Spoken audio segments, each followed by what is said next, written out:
webinar. Sean bienvenidas, bienvenidos, docentes de todo el país, a este webinar denominado Prevención y Atención de la Violencia Sexual desde la Escuela. Mi nombre es Alejandra del Río Cisniegas, soy psicóloga y especialista de la Dirección de Formación Docente en Servicio y los voy a acompañar en la moderación. El propósito de este webinar es poder brindar orientaciones respecto a la prevención y a la atención oportuna de situaciones o casos de violencia sexual identificados en las instituciones educativas. Para ello nos van a acompañar dos invitados a quienes les damos la más cordial bienvenida. Está con nosotros Víctor Vázquez Maza. Él es psicólogo con estudios de maestría en educación y en psicología clínica y de la salud. Ha realizado estudios de diplomado en educación sexual integral con enfoque de género y gestión escolar, con experiencia en psicopedagogía y en la implementación de la educación sexual integral en los servicios educativos. Actualmente se desempeña como especialista de bienestar estudiantil para la Dirección General de Educación Básica Regular. Está también con nosotros Javier Urbina Languasco. Él es licenciado en Psicología, especialista de convivencia escolar de la Dirección de Gestión Escolar del Ministerio de Educación, especializado en Derechos de la Infancia y Adolescencia, Políticas Educativas, Bienestar Estudiantil y Prevención de la Violencia. Les voy a dar el pase, por favor, Víctor, Javier, muchas gracias por estar con nosotros esta tarde. Unos saludos, por favor, para quienes están con nosotros en este espacio. Muchas gracias, Alejandra, por la presentación y también por la invitación, ¿no?, a participar en este espacio. Gracias, Alejandra. Saludos a Víctor, saludos a todas y todos. Gracias por acompañarnos en este espacio. Así es, con el saludo de nuestros invitados, vamos ahora a comentarles en qué consiste el día de hoy el webinar que estamos compartiendo con ustedes. Vamos a tener 4 bloques, los 3 primeros vamos a responder en relación a la temática que nos junta el día de hoy. En el bloque número 1, Víctor nos va a responder a la pregunta ¿a qué nos referimos con violencia sexual y cómo identificarla en la institución educativa? En un segundo bloque, Javier va a compartir con nosotros cómo intervenir ante casos de violencia sexual en las instituciones educativas. Y en un tercer bloque, Javier y Víctor van a compartir con nosotros cómo prevenir la violencia sexual en las instituciones educativas. Como siempre, vamos a tener un cuarto y último bloque en el que van a poder responder nuestros invitados a sus preguntas. Vamos entonces a iniciar con nuestro primer bloque. Le voy a dar el pase a Víctor Vázquez, que está con nosotros, para respondernos a esta pregunta: ¿a qué nos estamos refiriendo con violencia sexual y cómo identificarla en la institución educativa? Adelante, Víctor. Gracias, Alejandra, por la pregunta. Voy a compartir justamente la pantalla, ¿ok?, para que podamos todos aprovechar al máximo, ¿ok? Ahora sí. Bien, ok. Antes de iniciar esta presentación, justamente quiero enfatizar que como directivos y docentes tenemos que desarrollar una cultura justamente de cero tolerancia a la violencia en general y específicamente a la violencia sexual. Es decir, asumir el compromiso que en nuestra institución educativa no se debe validar, justificar, tolerar ni minimizar alguna situación de violencia, ¿no? Y sobre todo la violencia sexual. Teniendo justamente este énfasis, vamos a revisar, ¿no?, justamente esta pregunta que Alejandra nos ha planteado: ¿a qué nos referimos con violencia sexual? Y para eso vamos a empezar primero con la definición que la tenemos justamente en el Decreto Supremo 004-2018, que aprueba los lineamientos para la gestión de la convivencia escolar, la prevención y atención de la violencia. ¿Qué entendemos por violencia sexual? ¿No? Tenemos que entender que por violencia sexual entendemos como todo acto de connotación sexual que afecta la dignidad, integridad y bienestar de niñas, niños y adolescentes, y que puede ser con contacto físico o sin contacto físico. ¿Eso qué significa? Eso significa que cuando hablamos de violencia sexual, hablamos de un conjunto de actos, ¿no? Que en última instancia obviamente afectan el desarrollo y vulneran derechos de niñas, niños y adolescentes, y que no solamente cuando hablamos de violencia sexual hace referencia a lo que es violación sexual. A veces confundimos justamente estos dos términos, ¿no? Entre violencia y violación sexual. Y tenemos que entender que son términos diferentes. Cuando hablamos de violencia sexual, hablamos de un conjunto de actos con contacto físico o sin contacto físico. Por ejemplo, aquellos actos de connotación sexual que no presentan ningún contacto físico es como, por ejemplo, obligar a un niño o una niña a que observe material sexualmente explícito, ¿no? U obligar a que un o una adolescente se bañe ante la presencia de una persona adulta. No hay ningún contacto físico, ¿verdad? Pero sin embargo, estos dos ejemplos que he planteado son situaciones de violencia sexual. O por ejemplo, acosar sexualmente en la calle o a través de las plataformas virtuales, las redes sociales a los niños, niñas y adolescentes, también son actos de violencia sexual, ¿no? Actos de exhibicionismo, como por ejemplo mostrar los órganos genitales, los órganos sexuales a un niño, niña, adolescente, también es un acto de violencia sexual. Y todos estos ejemplos que he señalado ahorita son formas de violencia sexual que no implican ningún contacto físico. Y también, por otro lado, sí tenemos los actos de violencia sexual que sí implican un contacto físico, como por ejemplo tocamientos indebidos, frotamientos en los buses, en los sistemas de transporte público, besos íntimos, ¿no? Actos penetrativos, ya sea con el órgano sexual, con la mano o con un objeto, ¿no? Afectando justamente la dignidad y la libertad de niñas, niños y adolescentes. Entonces, es importante entender justamente este conjunto, ¿no? De que la violencia sexual no solamente se limita a actos físicos, y por eso es importante revisar, cuestionar las creencias, los mitos que pudiéramos tener y que vamos a hacer un pequeño ejercicio más adelante. Para dimensionalizar justamente esta problemática, necesitamos revisar algunas estadísticas. Y las estadísticas que les estoy mostrando justamente son tomadas de el Ministerio de la Mujer y Población Vulnerable, específicamente del Programa Nacional Aurora, que reporta que hasta marzo de este año, marzo 2022, se han presentado más de 12.000 casos contra niños, niñas y adolescentes, casos de violencia en general, que incluye violencia física, violencia psicológica, violencia sexual. Y de estos casos, vamos a ver aquí justamente que esta barra que está en color negro hace referencia a los casos de violencia sexual, es decir, que hasta marzo del 2022 se han presentado una cifra lamentable de 4.016 casos de violencia sexual, que representa más del 30% del total de situaciones de violencia a los que son expuestos o afectados niños, niñas y adolescentes. De estos 4.016 casos de violencia sexual, que entran todos los casos que hemos señalado con o sin contacto físico, tenemos 1.748 casos de violación sexual, es decir, una alarmante cifra de más de 1.000 casos hasta este primer trimestre, que es el reporte marzo del 2022, contra niñas, niños y adolescentes, ¿no? Si volvemos a nuestra lámina, obviamente los actos o, los actos de violación sexual hace referencia específicamente a estos actos penetrativos, ¿no? A estos actos forzosos, ¿no? Que se tiene contra niños, niñas y adolescentes. Y cuando hablamos de violencia sexual, estamos hablando de todo este conjunto de posibles situaciones que pueden afectar el desarrollo de las y los estudiantes. Ahora, analizando también estas estadísticas y ya mirando específicamente cómo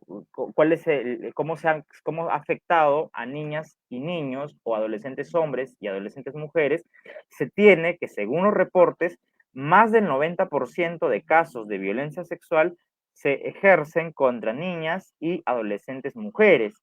mientras que aproximadamente el 6%, o específicamente el 6.9% de casos de violencia sexual ha afectado a niños y adolescentes hombres, ¿no? Es importante revisar estas estadísticas porque estas estadísticas justamente nos van a poder permitir o desarrollar acciones preventivas, ¿no? Acciones que puedan erradicar la violencia sexual contra niñas, niños y adolescentes. Siguiendo entonces con los temas que me han asignado, es importante también revisar los mitos y realidades que tenemos sobre la violencia sexual, ¿no? Definitivamente tenemos a veces algunas creencias, algunas ideas, algunas concepciones sobre esta problemática. Para eso vamos a hacer una actividad que nos va a permitir autoanalizar nuestras concepciones. En la pantalla ustedes están mirando una tabla, ¿no? En donde tienen un número y una frase. Y en la otra columna, si es mito o realidad. Yo les voy a pedir que a través de las plataformas virtuales ustedes puedan escribir, por ejemplo, pregunta 1, mito o realidad según lo que ustedes consideran. Número 2, mito o realidad. Número 6, mito o realidad para justamente realizar este autoanálisis, ¿ok? Vamos entonces escribiendo en el chat, por favor, justamente lo que consideramos, lo que creemos. La idea de este webinar y de todos estos espacios formativos justamente es poder dialogar, poder conversar, poder aprender. La primera frase dice, todo acto de violencia sexual implica contacto físico. ¿Eso será mito o será realidad? Vamos escribiéndolo en el chat. La frase 2 dice, si alguien realmente ha sido víctima de violencia sexual, lo dice de manera inmediata y no lo guarda por tanto tiempo. Esa frase que a veces escuchamos o que de repente nos han compartido, ¿será mito o realidad? Frase 3. Las niñas y adolescentes mujeres son las que están más expuestas a los casos de violencia sexual. ¿Mito o realidad? Frase 4. La persona agresora siempre es un desconocido. Frase 5. Si alguien es víctima de violencia sexual es porque hizo algo para merecer ello. ¿Será un mito o una realidad? Frase 6. Niños, niñas y adolescentes son la población que es más afectada por la violación sexual. Y frase 7. Si es que hay un caso de violencia sexual contra niñas, niños o adolescentes, lo mejor es hacerle preguntas o indagar para conocer más detalles.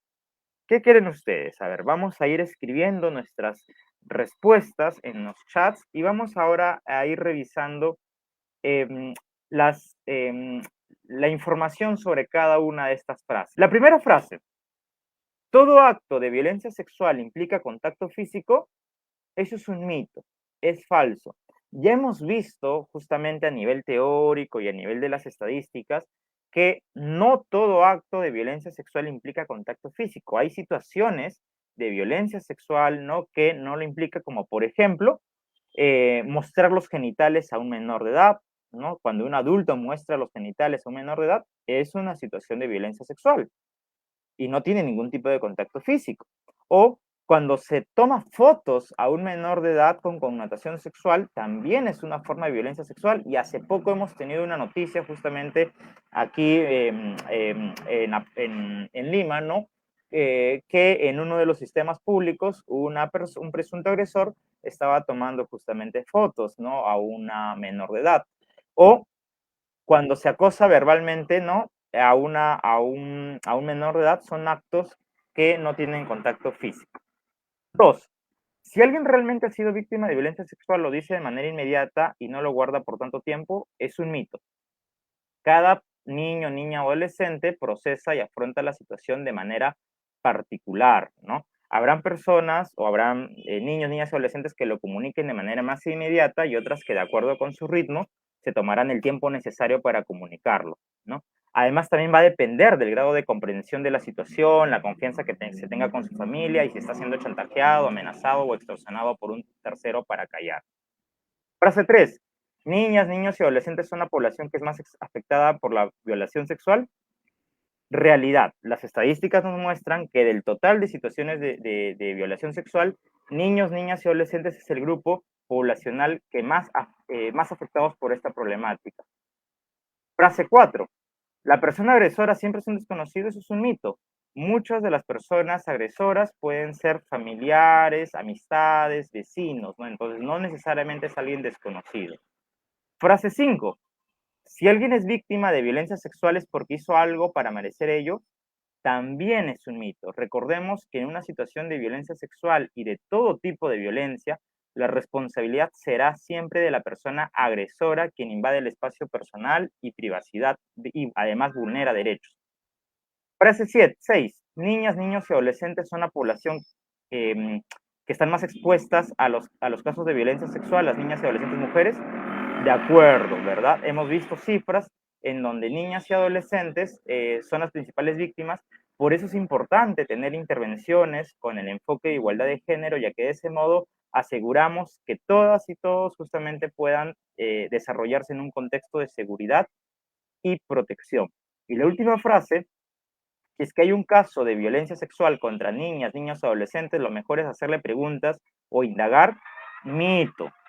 Es importante evitar la revictimización, ¿no? No tenemos que exponer a los niños, niñas o adolescentes a que revivan lo sucedido, a que experimenten nuevamente los recuerdos, los pensamientos o las sensaciones.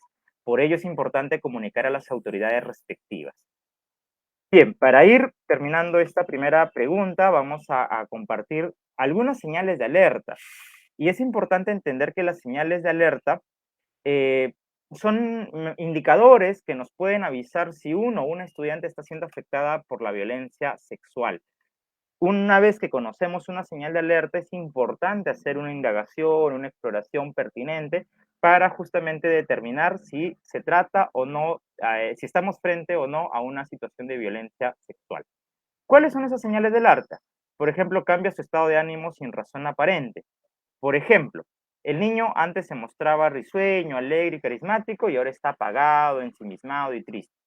Experimenta sentimientos de culpa o vergüenza de manera continua es otra señal de alerta. Por ejemplo, una niña que dice que ha sido su culpa lo que le pasó, o un adolescente que indica que no debió hacer tal conducta o no se debió acercar a tal persona. Es decir, el niño, la niña o el adolescente está constantemente con estos sentimientos de culpa o vergüenza. Pierde el interés por las actividades que antes disfrutaba. Si nosotros observamos, por ejemplo, a una niña que antes le gustaba pintar en su cuaderno, ahora no desea hacerlo, puede ser una señal de alerta. O si a un adolescente le gustaba tocar un instrumento musical, ahora ya no lo hace, también podemos estar frente a otra señal de alerta. Se muestra aislado y poco comunicativo.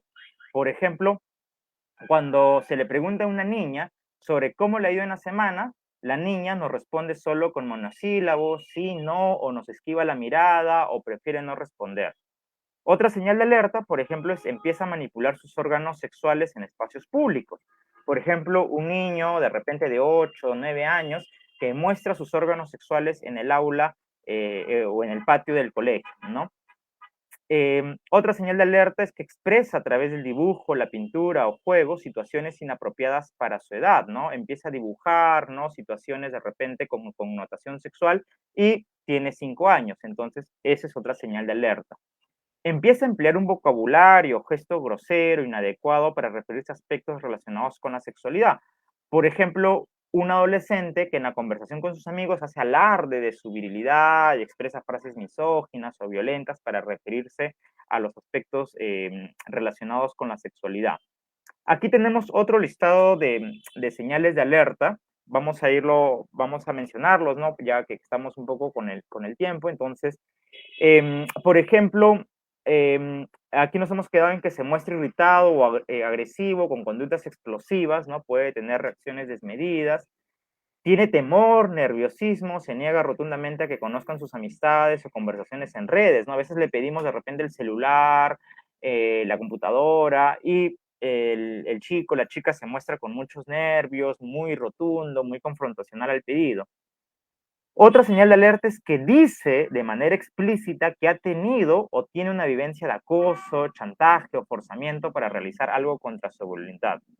Y finalmente otra señal de alerta es que experimenta dolor, ardor o picazón en su zona genital, perianal o anal.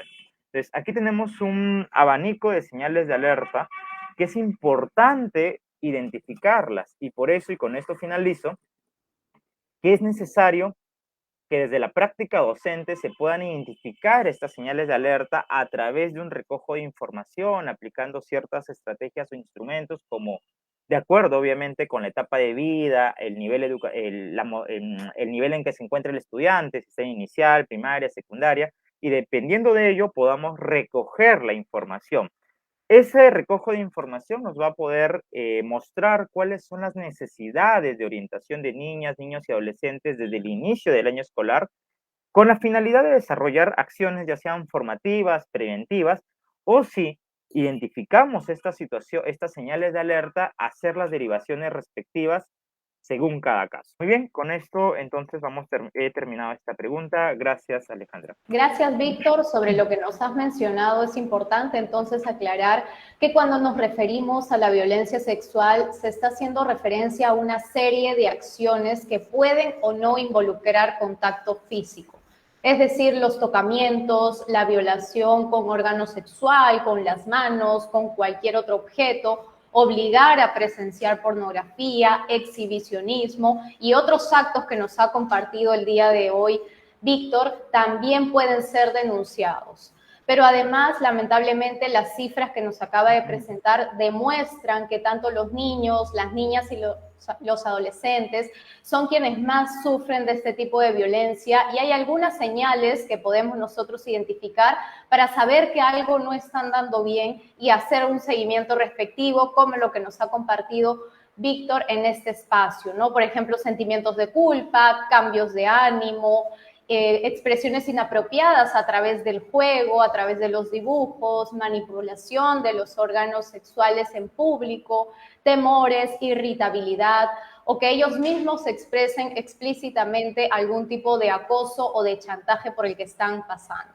Entonces hay que tener hay que hacer mucha atención frente a los estudiantes y justamente para poder explicarnos cómo intervenir cuando nosotros ya hemos detectado un posible caso de violencia sexual, está con nosotros también Javier Urbina. Él nos va a responder cómo intervenir ante estos casos de violencia sexual que ya sabemos que se están dando en alguna institución educativa. Por favor, Javier. Vamos a ver entonces en detalle la respuesta a esta pregunta: ¿cómo intervenir ante casos de violencia sexual en la escuela?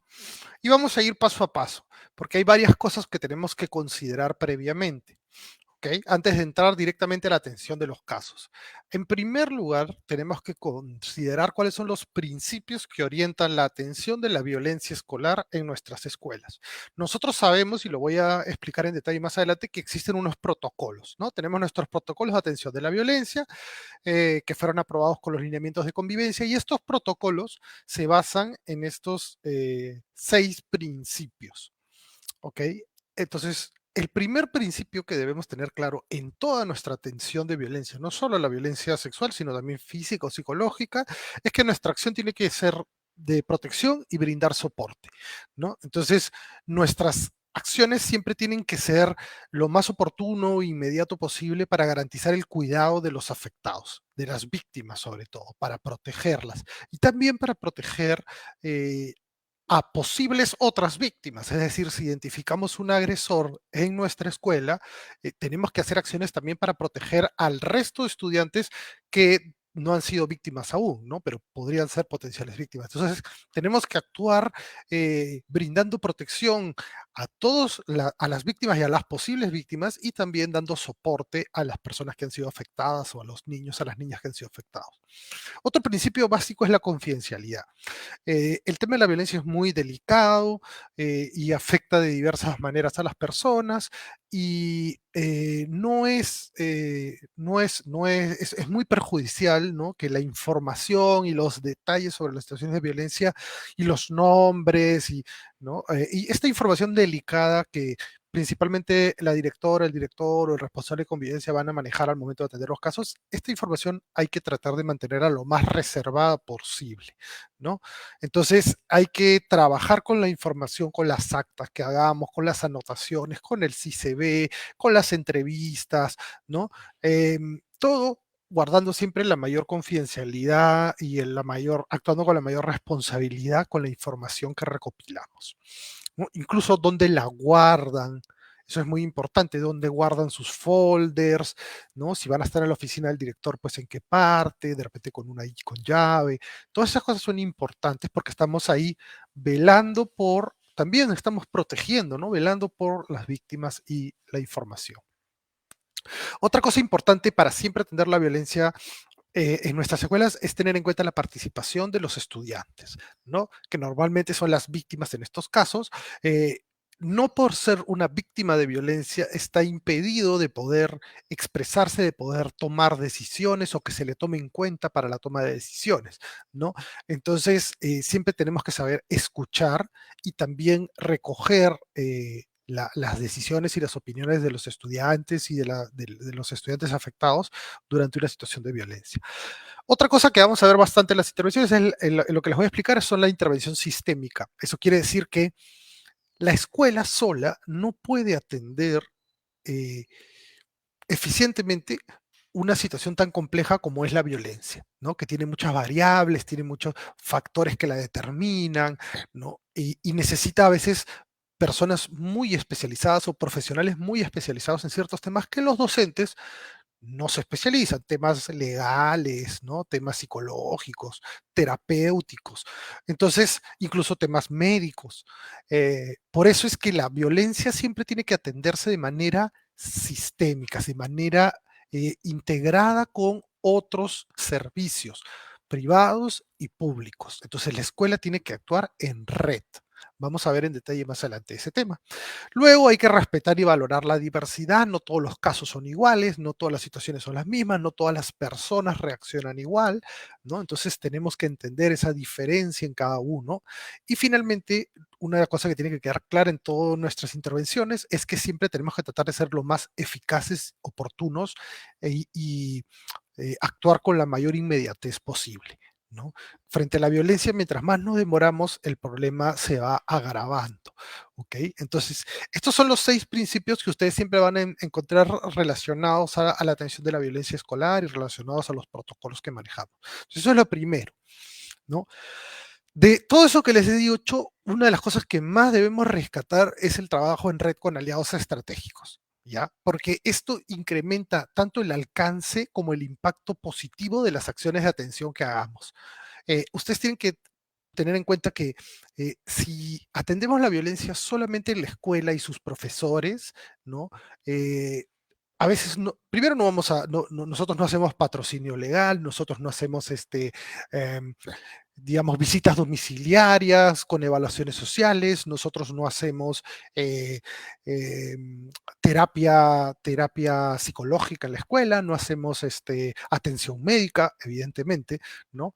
Entonces, nosotros tenemos que formar parte de una red de atención. Si nos limitamos solamente a nuestra parte, la atención va a ser incompleta. No vamos a poder abarcar eh, la complejidad del fenómeno. Entonces, la escuela es un buen lugar para detectar la violencia, detenerla y derivar a los servicios que correspondan y la escuela lo que hace luego es brindar el acompañamiento y el soporte psicopedagógico, socioemocional para que este niño, esta niña, no se vea afectado en su desempeño educativo, en sus logros de aprendizaje. Eso es lo que nos corresponde como escuela, ¿no? Entonces no nos corresponde ir a visitar la casa a ver qué está pasando, ¿no? Investigar a ver cuáles son las evidencias de la violencia. Eso no es parte de nuestras acciones, pero sí es algo importante en la atención de la violencia. Entonces nosotros tenemos que integrarnos a las redes locales que hayan en nuestras zonas, en nuestras comunidades, en nuestras localidades. Principalmente con los actores que estamos viendo en el lado derecho. La de MUNA, la Defensoría del Pueblo, la Fiscalía Especializada de Familia, las comisarías, los hospitales, los centros de salud mental comunitarios, que cada vez hay más. Los centros de emergencia mujer son unos buenos, es un buen aliado porque conocen mucho sobre el tema de violencia y pueden asesorar bien a las escuelas. Entonces, y ahí vemos qué nos suma el trabajo en red? Primero, permite que la intervención sea multidisciplinaria, que es lo que les estoy explicando. Vamos a trabajar, ahí hay abogados, hay psicólogos, trabajadoras sociales, médicos, etcétera, ¿no? Que eso amplía las capacidades de la intervención. La responsabilidad además es compartida, no es que solo la escuela es responsable de lo que le pasa a esa niña o ese niño, de los sucesos de este hecho de violencia, sino ya la responsabilidad se comparte entre las distintas instituciones que están participando, ¿no? Complementa el conocimiento docente, porque los docentes, y no está mal, no tienen por qué saber todo sobre el tema de violencia ni cómo intervenir en todos los tipos de casos, ¿no? Ni de repente cómo hacer un acompañamiento a algún tipo a una víctima de violencia sexual y cosas de ese tipo. Entonces, trabajar en red con otros aliados puede complementarnos en esa parte, ¿no? Obviamente nos da un acceso a mayor recursos humanos, incluso materiales, que los que hay en la escuela, y además hace que la intervención sea sostenible en el tiempo porque hay varias instituciones que están involucradas en este tema. En el caso específico de la violencia sexual, vamos a ver más adelante, quien debería dirigir toda la acción en la atención de los casos debería ser la Fiscalía Especializada en Familia, ¿no? Entonces, en muchos aspectos del proceso de investigación fiscal, la Fiscalía le va a decir más bien a la escuela qué es lo que tiene que hacer si es que tiene que hacer algo, ¿no? Y la escuela debería mantenerse dentro de su rubro, que es lo educativo, ¿no? El acompañamiento y la tutoría, el acompañamiento socioemocional, la tutoría individual, la orientación educativa, eso que sí le podemos dar bien a una persona, a un niño, a un adolescente que está en una situación difícil, ¿no? Eso, donde están nuestras fortalezas, eso es lo que les tenemos que dar, ¿no? Entonces, eso es bien importante, entender también. Ya vamos viendo los principios, luego vamos viendo que tenemos que integrarnos en una ley de aliado. Ojo, que esto es antes de que ocurra la violencia, ¿no? Eso es algo que ustedes deberían hacer, o sea, si no lo han hecho, deberían hacerlo desde el lunes, ¿no? Porque es como cuando ocurre el hecho de violencia, yo ya debo ser parte de una red, no voy a esperar a que ocurra un hecho para recién ir a ver ahora a quién llamo, a quién busco, dónde denuncio, dónde está el centro de emergencia mujer, quién es la fiscal. Todo ese trabajo les va a ahorrar muchas complicaciones y muchas dificultades que se pueden presentar durante la atención de la violencia, que es urgente, ¿no? Si ustedes se preparan, se organizan previamente, se les va a ahorrar muchas complicaciones cuando es que aparece un hecho de violencia. Ahora, muchas escuelas a veces nos dicen, no, pero felizmente en mi escuela no ocurren estas cosas. A mí me parece muy bien que estén ustedes aquí ahora escuchando. De repente no en todas sus escuelas ocurren este tipo de cosas, pero igual están queriendo aprender, saber cómo se hacen estos casos. Esa es la idea, que la escuela esté preparada para atender los casos. Si nunca ocurre, genial. Qué maravilla, nunca ocurrió el caso. Pero ¿qué pasa si ocurre y no estoy preparado? ¿Puedo yo agravar la situación? ¿Correcto? Entonces, estas son acciones que ustedes tienen que hacer, haya o no haya violencia en sus escuelas. Y entonces ya entendimos los principios, ya entendimos que hay que tener el trabajo en red y ahora ya entramos a los protocolos. Evidentemente, como estamos hablando de violencia sexual, yo no voy a hablar de todos los protocolos, les tengo acá una imagen cómo se organizan los protocolos, voy a hablar de frente de la violencia sexual, ¿ok? En los protocolos de violencia sexual tenemos dos, el protocolo 2, que es violencia sexual entre estudiantes, y el protocolo 5, que es violencia sexual del personal de la escuela hacia los estudiantes. Estos protocolos ustedes los pueden ver en detalle en la norma que los actualiza, que está ahí, la resolución ministerial 274-2020 Minedu, que se las hemos dado en los links que van a recibir de los documentos, si es que no la conocen. Ahí tienen los protocolos actualizados. Y si quieren una versión más gráfica, pueden ir al CICB, donde hay unas infografías en los materiales del CICB y otras cosas para que lo tengan de una manera más gráfica, pero si quieren ir a la norma estricta, es la resolución 274. Ustedes deben saber que esto antes salió en los lineamientos de convivencia como un anexo, pero ha sido actualizado en esta resolución del 2020. Entonces es la versión, la última versión de los protocolos. Entonces yo quiero hacer un zoom, ¿ya? En el protocolo 5 de violencia sexual del personal de la escuela estudiantes, ¿ok? Voy a pasarme esto porque este es cómo están divididos los protocolos. Están divididos en pasos que tienen que ver con acción, con derivación, seguimiento y cierre. Y acá los vamos a ver en detalle. ¿Ok? Y el paso de la acción es el más importante. ¿Ya? Acá quiero detenerme un poquito. Entonces, ¿qué sucede? yo descubro, tomo conocimiento, una alumna me cuenta, la amiga del estudiante me cuenta como tutora que ha ocurrido un caso de violencia. ¿Ok? Entonces, el protocolo es estos son los pasos que me dice que debo seguir. ¿Ok? En primer lugar, debo reunirme con la familia. ¿Ok? Si no se ha denunciado el hecho, se levanta un acta de denuncia sin revictimizar, ¿no? O sea, se toma lo ocurrido y se hace un acta de denuncia, puede ser incondicional, ¿no? Habría ocurrido tal y tal cosa, tal y tal cosa, otra, ¿no? Ojo, en los casos de violencia sexual, y lo voy a repetir varias veces, no se investiga. En los de violencia sexual no se investiga. Se toma el dicho de la víctima como verdadero, ¿ok? Se toma el dicho de la víctima como verdadero y se hace el acta de denuncia y se remite a la fiscalía, ¿ok? Se remite a la fiscalía o a la policía en el caso de no hubiera fiscalía. ¿Qué pasa si lo que nos preguntan a veces, qué pasa si es inocente el agresor y de repente el adolescente solo está, ¿no? ¿Cómo vamos a tomar como cierto? Y si no es cierto, ¿qué sucede? A ustedes, como directivos o docentes, no les corresponde funcionalmente determinar la veracidad del testimonio de la víctima. Eso es así de sencillo. No hay, no es un debate. La ley lo estipula de esa manera.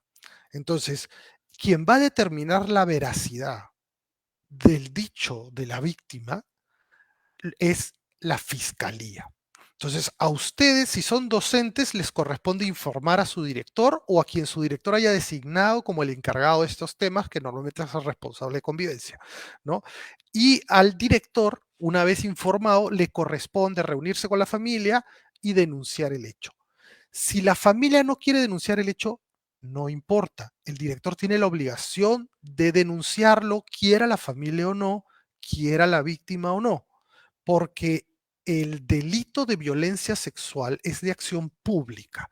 El director está obligado por ley a denunciar. No tiene la opción de no denunciar. Como les digo, vuelvo a decir, ese es otro hecho en esos temas de violencia sexual, donde no hay, no hay lugar para tener posiciones. Yo puedo opinar que la ley no es adecuada, pero eso no significa que yo no debo cumplir la ley, ¿no? Entonces, a ninguna víctima, a todas las víctimas se les cree. En todos los casos se denuncia. En todos los casos se separa al adulto agresor. En todos los casos. Si es cierto o no es cierto, igual se separa. En todos los casos se denuncia, así el padre quiera, la madre no quiera, así el padre no quiera, la madre no quiera, la víctima no quiera, igual se denuncia, ¿correcto?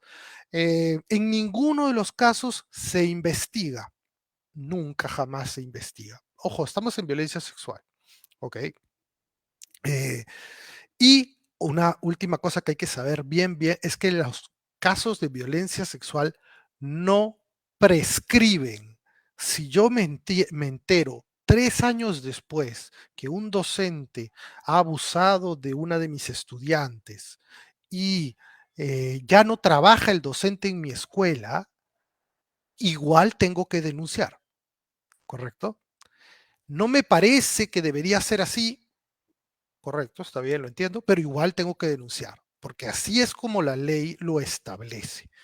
Entonces, por eso es que los protocolos entonces le dicen, ustedes les comunican a la familia, le explican estas obligaciones que corresponden a su cargo de director. Tengo que denunciar, tengo que comunicar al UGEL, tengo que poner a disposición del UGEL, separar preventivamente al docente, ¿no? O a la docente y establecen las medidas de protección necesarias para que la víctima esté atendida, los estudiantes no estén afectados, ¿no? Y etcétera de cosas. Bueno, con una RD se separa preventivamente al docente y se comunica el hecho al UGEL, se remite el acta de denuncia, la copia de la denuncia y también la resolución directoral de separación preventiva. El personal de nuestra escuela pasará a la UGEL hasta que se resuelva el caso por vía administrativa y judicial. Luego de que ha hecho estas acciones, recién puedo registrar el caso en el CICB o en el libro de registro de ciencias. No es prioridad. Y todas estas etapas de la acción, ojo, también por ley, se tienen que tomar dentro de las 24 horas de conocido el hecho. Entonces, ustedes como directoras, como directores, como directivos, apenas toman conocimiento del hecho, tienen que actuar, ¿no? Dentro de las 24 horas de conocido el hecho, ¿correcto? Eh, entonces, les digo todas estas cosas porque el marco legal para la violencia sexual es bien estricto.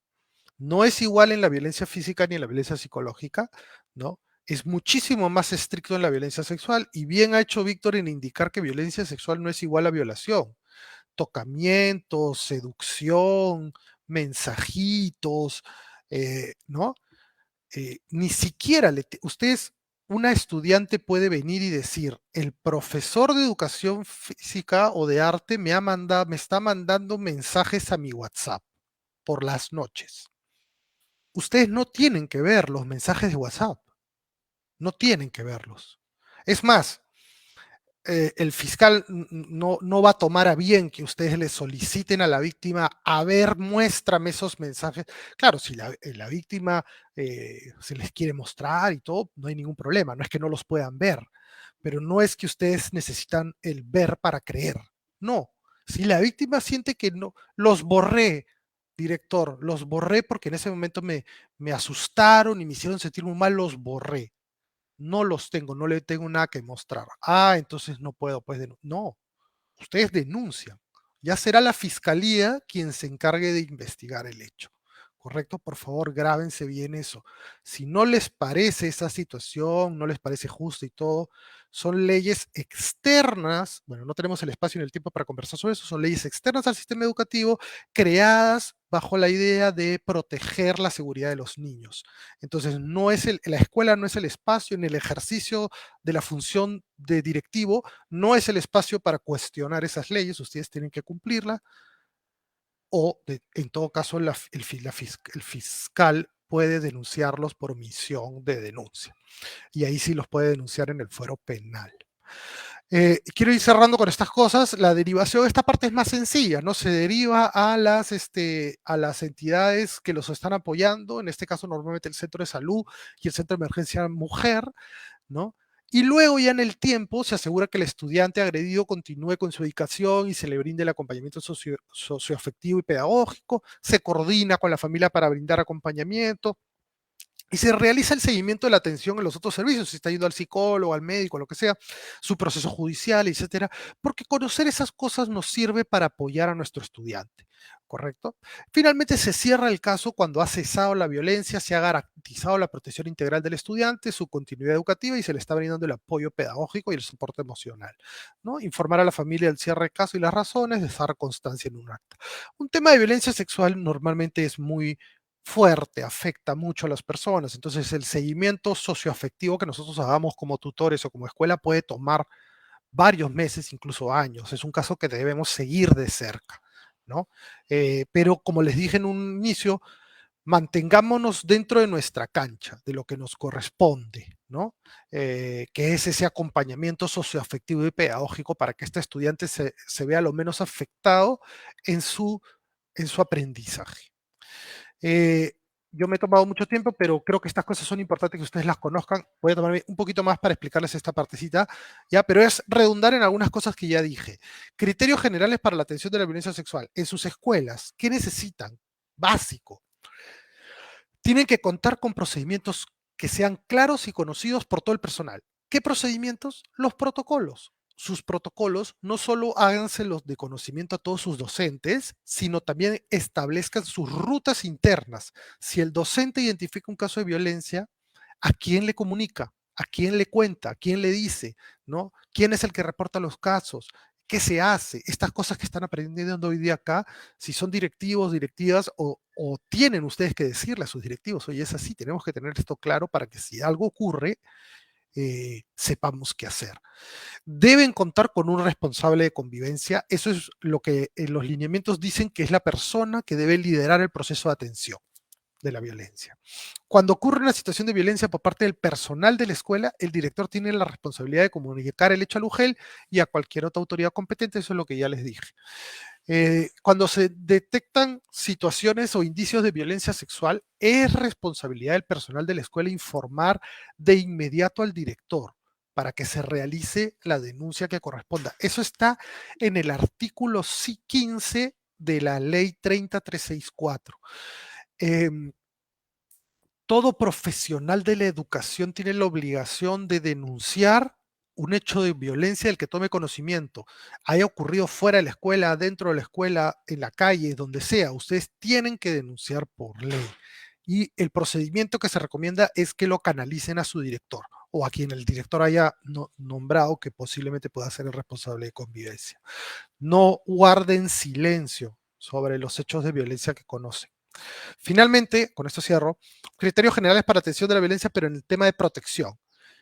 Esto se lo tienen que tatuar ustedes. Cuando se toma conocimiento de una situación de violencia sexual en la escuela, el dicho de la víctima se toma como verdadero. Nunca se cuestiona, nunca se investiga, ya que esa es labor exclusiva del Ministerio Público, de la Fiscalía. ¿Ya? Nunca, no hay excepciones, nunca se cuestiona, nunca se investiga. ¿Ya? En violencia sexual, se deben mantener las reservas del caso, cuidando la confidencialidad, ya lo vimos, ningún estudiante puede ser revictimizado, no se le confronta con el agresor, no se le entrevista más de una vez, ni se le interroga de formas que pudieran afectarlo negativamente, y cuando el agresor es un adulto, no es aceptable ningún tipo de negociación, conciliación, acuerdo entre los involucrados, ni nada de ese tipo. ¿Correcto? Bien, gracias Javier, muy claro lo que nos has compartido y realmente la importancia del involucramiento de la escuela frente a situaciones de violencia sexual y en general de violencia. Conozcamos los protocolos, socialicemos los protocolos con todos los actores, tomemos parte de este rol de protección frente a las niñas, a los niños y a los adolescentes. Siguiendo con nuestro webinar, vamos ahora también con Víctor y Javier poder compartir con ustedes cuáles son estas acciones que podemos como docentes, como directivos, como personal administrativo de la comunidad educativa considerar para prevenir la violencia sexual en las escuelas. Vamos a comenzar, por favor, con Víctor, tu ponencia. Ahora vamos a trabajar o vamos a dialogar justamente sobre esta pregunta de cómo prevenimos la violencia sexual, ¿no? Yo les comentaba en el bloque 1 que tenemos como Perú hasta el momento más de 12.000 casos de violencia física, psicológica y sexual contra niñas, niños y adolescentes.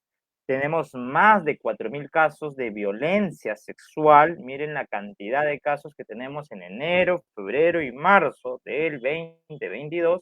Y tenemos más de 1.000 casos de violaciones sexuales hasta este momento del año. Definitivamente la violencia sexual, que incluye todo un conjunto de acciones, como ya Javier también ha señalado, es necesario prevenirlas, ¿no? Si bien hay todo un proceso claro y específico de atender la violencia, como escuelas tenemos que hacer todo lo posible para poder prevenir la violencia sexual. Y la gran pregunta es cómo podemos prevenirla. Entonces, ahí vamos a plantear aquí algunas estrategias, algunas acciones muy concretas que ustedes pueden implementar en lo más urgente posible, estas acciones para prevenir esta problemática. Primero, nuestro campo, nuestro ámbito, que es la educación.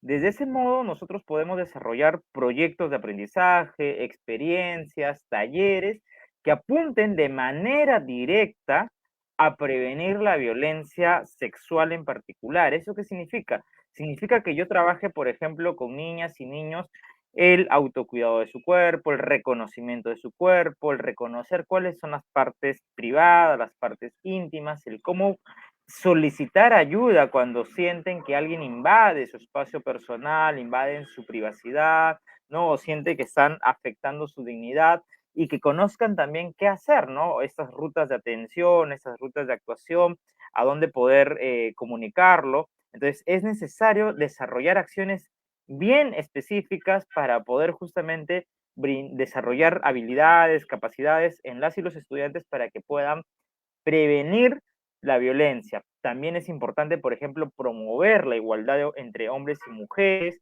promover valores como, por ejemplo, la confianza, el respeto, aprender a valorar el consentimiento, ¿no? De las personas, la toma de decisiones, establecer relaciones democráticas. Todo este campo es necesario poder desarrollarlos a través podemos trabajarlo desde proyectos pedagógicos, proyectos educativos, talleres, ya sea en la tutoría, ya sea en las áreas curriculares, podemos hacer un proyecto integrador, entonces, con diferentes áreas curriculares. Una segunda acción concreta es implementar la educación sexual integral en la institución educativa. Justamente las Naciones Unidas, ante toda esta realidad que nos azota, que es la violencia sexual contra los niños, las niñas y los adolescentes, se ha pronunciado y ha dicho que justamente la educación sexual integral es una de las estrategias o procesos formativos que puede, junto con otras obviamente, contribuir a prevenir esta problemática. ¿Por qué? Porque cuando trabajamos la educación sexual integral en las instituciones educativas, estamos justamente ofreciéndole a los niños, niñas y adolescentes la oportunidad de poder, primero, reconocer, cuidar, valorar su cuerpo. Segundo, aprender a respetar a todas las personas sin ningún tipo de distinción. Tercero, a poder dialogar sobre temas sensibles y no quedarse callados o calladas ante temores, vergüenzas, chantajes o extorsiones que podrían tener, sino aprender a solicitar ayuda, comunicarlo. Entonces, es necesario que podamos justamente implementar la educación sexual integral en las instituciones educativas y desarrollar acciones no solamente con los estudiantes, sino también con sus familias y con la comunidad para poder involucrarlos durante todo este proceso formativo. Es necesario que en la institución educativa reflexionemos a través del trabajo colegiado y los espacios diversos que tenemos sobre la necesidad de cuestionar todas aquellas frases, ejemplos, memes, bromas que naturalizan, minimizan o invalidan la violencia, ¿no? Es importante, por ejemplo, si escuchamos una frase de repente de un colega, de un estudiante que dice, no, pues ella coloca tantos videos en TikTok, en Instagram, es porque seguramente quiere que le hablen, seguramente es una chica que tiene de repente ciertas cualidades, ciertas características y por eso lo hace.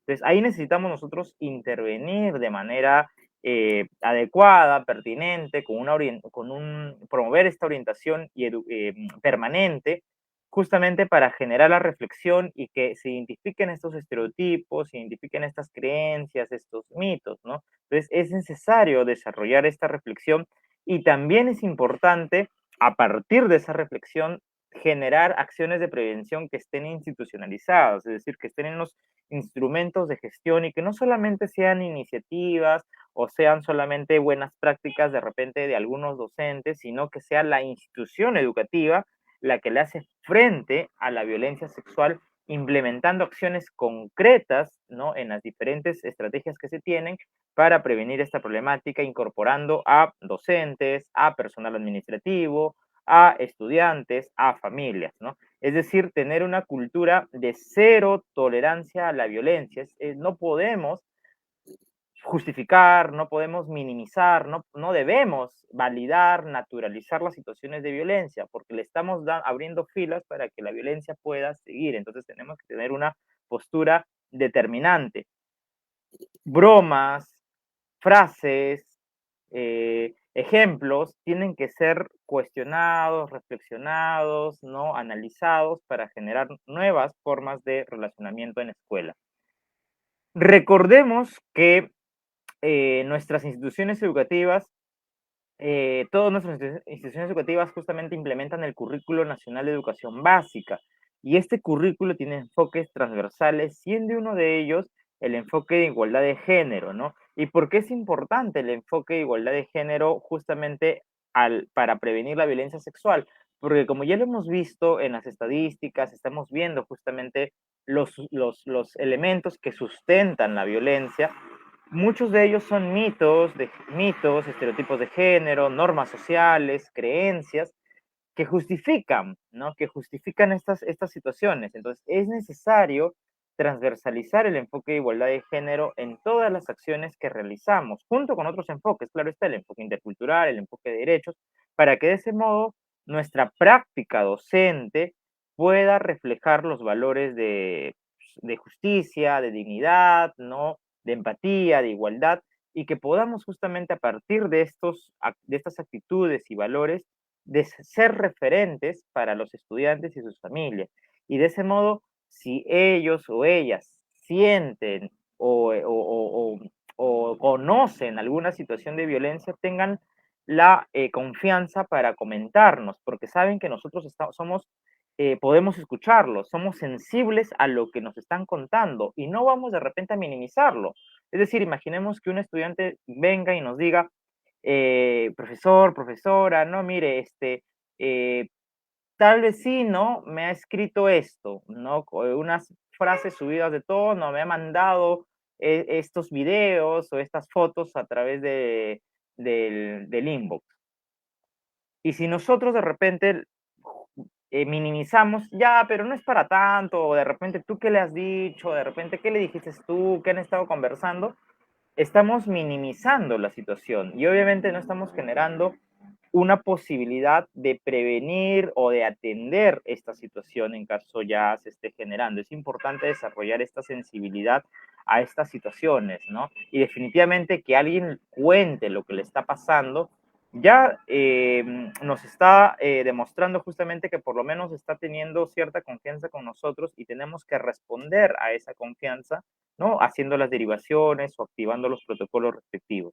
Como lo dijo Javier, es importante trabajar con los aliados de la comunidad. Nosotros, como institución educativa, no vamos a poder justamente debido a nuestras funciones, ¿no? Nuestro rol, nuestros ámbitos, a tener una respuesta integral. Para tener esa respuesta integral, para prevenir, erradicar y atender la violencia, necesitamos justamente establecer estos aliados. Eso implica hacer nuestro mapeo, con quiénes podemos contar, con la DEMUNA, con una comisaría, la fiscalía, el Centro de Emergencia Mujer, el Centro de Salud Mental Comunitario, las universidades, las instituciones religiosas, ¿no?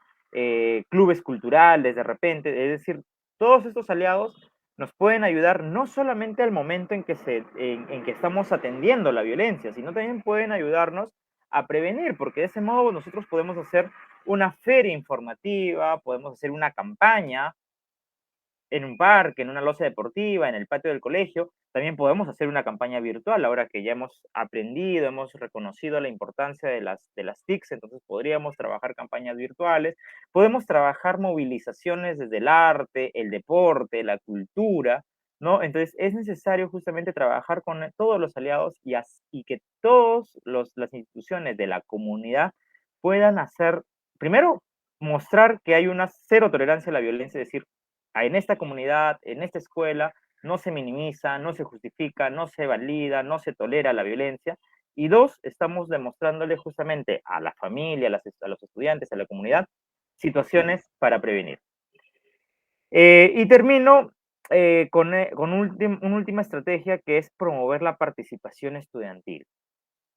Si bien esta es una problemática que afecta a niños, niñas y adolescentes, ¿no? La violencia sexual, es necesario, ¿no? Recoger sus opiniones, sus ideas, sus proyectos, sus propuestas para prevenirlas, ¿no? En muchas instituciones educativas hay proyectos bastante interesantes, bonitos, ¿no? De impacto, en donde los mismos chicos y chicas, ¿no? Con el apoyo, obviamente, de las y los docentes, han podido desarrollar proyectos en donde ellos se involucran justamente ante esta problemática y plantean alternativas de solución, plantean movilizaciones, plantean debates, foros, ¿no? Para analizar, reflexionar, porque primero para prevenir la violencia tenemos que reflexionar nosotros, porque incluso esto tiene que ver a veces con nosotros mismos, de cómo en nuestras prácticas cotidianas a veces, ¿no? Validamos, minimizamos, toleramos la violencia con algunas frases, algunas bromas. Entonces es importante justamente primero partir desde el análisis y muchos chicos y chicas promueven estos espacios de debate, de videos, foros virtuales, ¿no? Plataformas para primero reflexionar y luego proponer algunas alternativas de solución, ¿no? Y como les decía,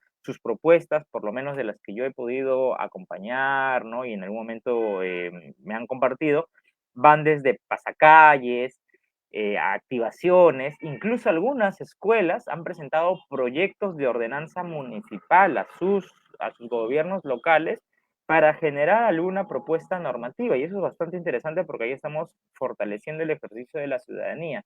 Entonces, es necesario prevenir la violencia sexual.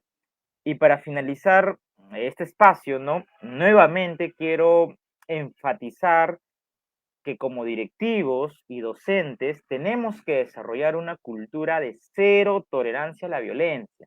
¿Qué significa cero tolerancia y por qué lo repito tanto? Porque eso significa asumir un compromiso personal e institucional que en mi aula, que en mi institución educativa, que en mi comunidad no se valida la violencia, no se justifica la violencia, no se tolera la violencia y no se minimiza la violencia. De ese modo, tiene que primar en nuestras acciones cotidianas, como lo había dicho Javier, el interés superior de niñas, niños y adolescentes. Es decir, tenemos que pensar que todas las acciones que nosotros realizamos desde nuestro rol tiene justamente que asegurar que ellos y ellas puedan aprender y desarrollarse en un entorno seguro y libre de cualquier situación de violencia, ¿no? Para que ellos y ellas puedan aprender, puedan crecer, puedan desarrollarse de manera pertinente. Entonces, yo considero, y aquí creo que consideramos todos los que estamos en este espacio, que juntos y juntas podemos erradicar la violencia sexual y ahí tenemos las cifras más de 1.000 casos de violaciones sexuales, marzo 2022, más de 4.000 casos de violencia sexual y tenemos que llamarnos o tenemos que involucrarnos en esto y sentirnos llamados a trabajar desde las instituciones educativas. Bien, vamos a ver entonces ahora cómo prevenimos la violencia sexual en la escuela. Voy a complementar lo que ha dicho Víctor, tratar de no repetirnos, para así darles un panorama lo más amplio posible. Entonces, en primer lugar, vamos a ir de lo más general a lo más particular, ¿ya? Eh, en general, no solo para la violencia sexual, sino para todo tipo de violencia y malos tratos en nuestras escuelas, y no solo entre los estudiantes o hacia los estudiantes, sino también para mejorar las relaciones, el clima entre adultos de nuestra escuela, el clima de toda nuestra comunidad educativa. Evidentemente, ustedes saben que nuestras recomendaciones siempre parten de promover una mejor convivencia, una convivencia democrática. Y para ello, planteamos varias cosas. Esto parte de la hipótesis incluso que se maneja en los lineamientos, que es esta idea de, es una hipótesis muy simple, ¿no? Pero válida, que es a mejor convivencia, menos violencia, ¿no? Esa es la idea. Mientras mejor trabajamos, mientras más trabajamos y mejoramos la calidad de nuestra convivencia, eh, mayor es la disminución de los hechos de violencia en nuestras escuelas.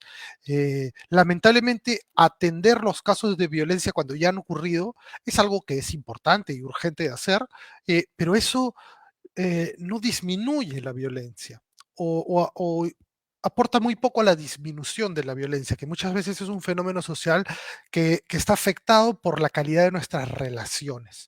Entonces, no solo tenemos que atender la violencia, sino tenemos que promover una forma diferente de relacionarnos, que creo que es también lo que Víctor ha estado señalando, ¿no? Entonces, cosas que tienen que ver con la promoción de la convivencia democrática, elaborar y difundir normas de convivencia concertadas. Ustedes deben saber que eso es algo que sale ya desde hace tiempo. Vienen saliendo las normas técnicas del año escolar, vienen saliendo en diversas directivas, siempre orientaciones sobre elaborar y actualizar las normas de convivencia con toda la comunidad educativa. Otra cosa que es importante es que los estudiantes sientan que su escuela es un lugar seguro, ¿no? Donde están protegidos, están valorados, son reconocidos y se sienten en confianza. Esto es importante porque, sobre todo en zonas donde son, en zonas más vulnerables o más peligrosas, en barrios más peligrosos a veces, ¿no?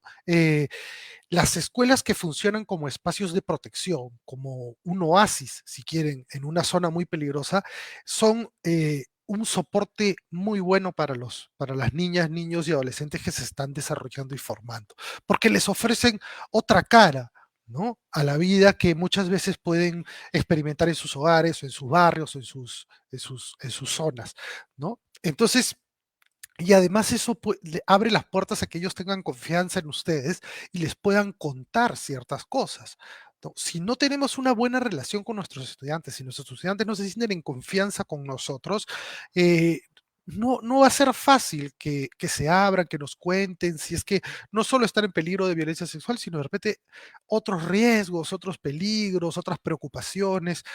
La orientación que un maestro o una maestra puede dar a su estudiante depende mucho de la calidad de la relación que cultiva con ellos. Entonces, eso es un rol o una función fundamental del personal de una escuela, ¿no? Crear este clima adecuado.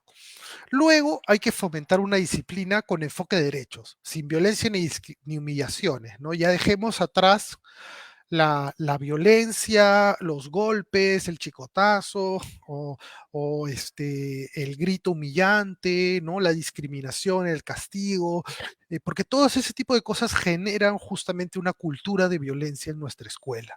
Y además que denigran y afectan la dignidad de las personas, por supuesto, y vulneran sus derechos, ¿no? Y la verdad es que los efectos que ese tipo de disciplina puede tener en las personas es digamos que la evidencia ya ha demostrado que no es la manera adecuada, ¿no? De formar responsabilidad y autorregulación en las personas. Entonces, apostemos por una disciplina que respete la particularidad de las personas, que busque reparar las situaciones y que a los estudiantes más complicados les dé otro tipo de atención. Cuando ya no funcionan nuestras reglas, ya no funcionan las sanciones que usamos, ya no le hacen efecto al comportamiento del estudiante, entonces quiere decir que este estudiante necesita un apoyo quizá más allá de la propia escuela. De repente ya tiene unos problemas de comportamiento y, y unas necesidades que quizá como escuela ya no podemos trabajar. Entonces necesitamos el apoyo. Fíjense ahí qué importante es tener redes de aliados estratégicos que nos apoyen, porque de repente el chico ya tiene algún nivel de, digamos, de falta de respeto a la autoridad, de descontrol y de desregulación, que dentro de la escuela solos es difícil poder trabajar con él. Entonces también tengamos esa mirada de como escuela buscar apoyo cuando vemos casos más difíciles. Eh, Resolvamos las conflictos de manera respetuosa y en forma pacífica. Y ojo, aquí sobre todo los conflictos a los que me refiero son los conflictos entre adultos. Y ustedes saben muy bien que las escuelas siempre hay, o muy graves o no tan graves, pero siempre hay conflictos entre adultos, entre docentes, en docentes con el directivo, los directivos con los padres, porque estamos todo el tiempo ahí relacionándonos, ¿no? Durante toda la semana, todos los días, todo el año, hay un montón de temas, ¿no? Todo el tiempo, y entonces hay fricciones, hay roces y hay conflictos que se generan. Pero lo que no podemos hacer es ignorarlos o dejar ahí que floten los conflictos y bueno, en algún momento algo pasará. Tenemos que buscar maneras de afrontarlos y resolverlos, porque eso crea también un mejor clima en nuestra escuela. Por supuesto que hay que enseñar a los chicos a resolver sus conflictos, pero eso también se enseña con el ejemplo. Y ustedes saben que cuando hay conflictos entre los profesores o con la PAFA o qué sé yo, los estudiantes saben pues de esas cosas, ¿no? Se enteran. Entonces, eso afecta, ¿no? La enseñanza que uno le puede dar sobre cómo comportarse, sobre cómo resolver sus conflictos. Entonces, este es también, ¿no? Una cultura de resolución de conflictos, pero para toda la comunidad educativa. También debemos trabajar la sensibilización sobre los factores de riesgo y protección y sobre los temas de violencia, que ya Víctor lo ha mencionado. Y otra cosa que es muy importante es que en nuestras escuelas la violencia normalmente no ocurre en cualquier lugar. en cualquier lugar puede pasar. Sí, bueno, pero hay algunos lugares que son más riesgosos y hay algunas horas que son más riesgosas que otras, ¿no? Entonces sabemos que de repente en temas de violencia sexual los baños, ¿no? Los baños son riesgosos, los recreos, los cambios de hora, las salidas. Entonces, identifiquemos en nuestras escuelas cuáles son esos momentos y esas zonas de riesgo y hagamos una vigilancia adecuada de esos momentos, ¿correcto? Entonces, fíjense que todas estas cosas son preventivas, son antes de que ocurran los hechos. Otro tema que es importante, ¿cómo prevenimos la violencia sexual? Desarrollando habilidades socioemocionales. Fortalecer el autoestima, el autocuidado y la toma de decisiones responsables es una acción preventiva. Cuando tú le das esas herramientas a los chicos y a las chicas, ¿no? Su autoestima, su imagen personal, su capacidad de cuidarse a ellos mismos, su capacidad de decir que no, de identificar el peligro, el riesgo, cuando tú los formas en eso, les estás dando las herramientas para que ellos prevengan, ¿no? Estén atentos, alertas a los riesgos. Si no conocen, si no se habla de sexualidad, si no se habla de los riesgos, entonces no van a poder identificar en el momento en el que estén en una situación de peligro, ¿correcto? Entonces, en la escuela se puede trabajar sesiones específicas o incluso los temas se pueden cruzar con algunas sesiones de aprendizaje, con algunos cursos, qué sé yo. O sea, las maneras, las formas, ustedes las pueden encontrar si hay la disposición, ¿no? Pero la idea, yo les dejo acá algunos temas, algunos contenidos, por ejemplo, importantes. Diferenciar entre caricias y tocamientos que los hagan sentir mal o incómodos, ¿no? No significa ya no se puede abrazar a los estudiantes, está prohibido abrazar. Nadie dice eso, ¿no? Pero sí es verdad que algunos agresores usan como excusa, ¿no? El abrazo, el esto, para, lamentablemente, para hacer su agresión, ¿no? Entonces, hay que enseñarle a los estudiantes a diferenciar esto, a distinguir secretos sobre acciones que los lastiman o los hacen sentir incómodos. Ustedes saben que sobre todo los agresores sexuales hacia niños eh, tratan mucho, o sea, más que acciones violentas, ¿no? Como podría ser una violación, una cosa violenta, más que todo usan la seducción, usan digamos, el acercamiento como amical, como yo te quiero, yo te cuido, te doy, tengamos un secreto entre nosotros, ese tipo de cosas. Entonces, si los niños no han sido formados para sospechar de estas situaciones, entonces los exponemos al peligro, ¿correcto? Entonces esto de guardar un secreto con un adulto o le meten miedo también a los chicos, ¿no? Si dices, te va a pasar esto, te va a pasar lo otro, ¿no? Entonces, los niños y las niñas se quedan con esta angustia guardada que no pueden decir. Entonces por eso es bueno generar la confianza, ¿no? Para que no los tengan ahí amenazados. Conocer los mitos y creencias que toleran o legitiman la violencia sexual y poner en práctica el pensamiento crítico frente a ellos. Creo que Víctor ha dicho varias cosas sobre eso. O sea, no es solamente que se den cuenta qué prácticas y qué mitos no son adecuados, sino también que los critiquen, que no los acepten, que no los toleren. Y esto sobre todo en las mujeres, ¿no?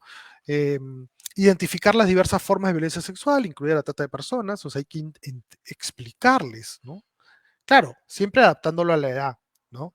Cuando uno trabaja con los más pequeñitos, ¿qué va a trabajar normalmente? Va a trabajar el cuerpo, ¿no? Mis partes privadas, lo que no se toca, puede trabajar los secretos, ¿no? Y ya cuando los chicos van creciendo, ya uno puede empezar a trabajar cosas más complejas, ¿no? Pero estos temas de sexualidad y de protección y autocuidado se pueden trabajar desde muy pequeñitos, ¿no? Desde el 4, 5 años, 6 años con temas sobre su cuerpo, ¿no? Sin entrar en demasiados detalles.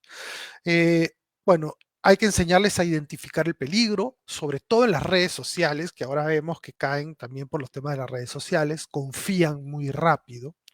Otros temas aquí, en la misma diapositiva, pero otros temas. El respeto a la dignidad y el derecho a vivir una vida libre de violencia. Hay que enseñarles sus derechos, a cuidarse, a respetar su cuerpo, a no permitir que otros falten el respeto a sus cuerpos, ¿no?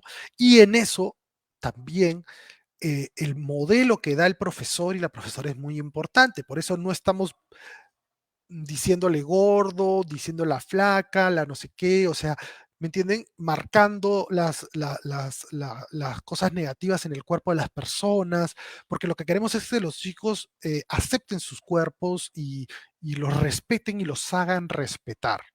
Y nosotros eso tenemos que modelarlo, mostrarlo, enseñando, lo que se dice enseñar con el ejemplo, ¿no?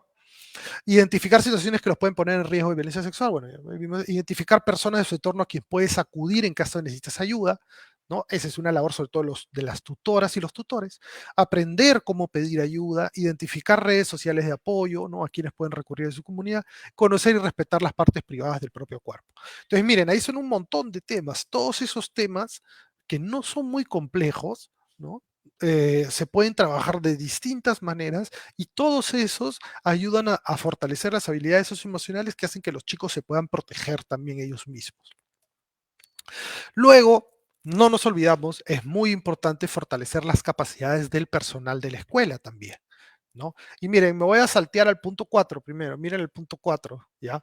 Porque también es importante para tener un personal de la escuela, a nuestros docentes, a nuestro personal administrativo, a nuestros auxiliares, que si queremos que ellos den soporte, acompañen y cuiden y protejan, también hay que cuidarlo hay que cuidarlos a ellos y a ellas, ¿no? Entonces sí es importante generar espacios para el cuidado del bienestar de las y los docentes.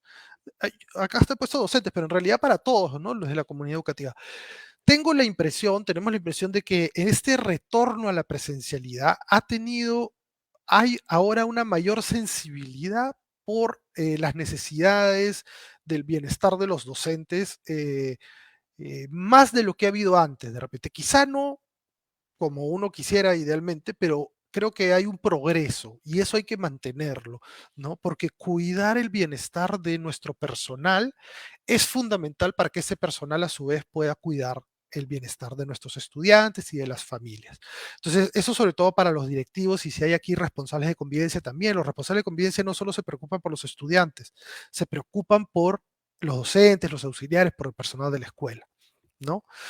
Entonces eso es muy importante. Y de ahí a los otros puntos, ¿no? Hay que contar con material educativo. Acá nosotros les estamos dando algún material, pero además ustedes siempre pueden entrar a la página web del CICB y siempre estamos produciendo materiales sobre violencia, protocolos, prevención, disciplina, etcétera, etcétera. Hay un montón de material en la web del CICB. Entonces cada cierto tiempo pueden ingresar y ver qué nuevas cosas hay. Lo que ya venimos diciendo, ser modelos de respeto de los derechos, ¿no? Y acompañar permanentemente a nuestros estudiantes, ¿no? Tener claro que el personal de la escuela debe ser responsable de brindar protección y cuidado, incluso muchas veces por encima de las familias, porque no me van a dejar mentir, no podemos taparnos los ojos, muchas veces los chicos donde están siendo afectados y vulnerados son en sus propias familias. Y si ya no tienen la familia como espacio de protección, ¿quién sigue? ¿Quién sigue? ¿Quién protege a esos niños? ¿No? La escuela, la tutora, los profesores, esos son los que siguen. Después de ellos, ¿quién tienen esos niños? Entonces, esa es una responsabilidad de peso que tienen las maestras y los maestros con sus estudiantes, ¿no? Sobre todo ahí cuando las familias, porque sabemos que a veces las familias no responden como deberían y uno siente que falta mucho en las familias, pero no es tanto lo que podemos hacer por mejorar las familias, más bien lo que tenemos que hacer es asumir nuestras responsabilidades y ser convocantes con otros aliados para poder responder a las necesidades de nuestros estudiantes. Sabemos que las familias muchas veces pueden ser responsables de algunas cosas, pero va a ser muy difícil cambiarlos, va más allá de nuestras capacidades.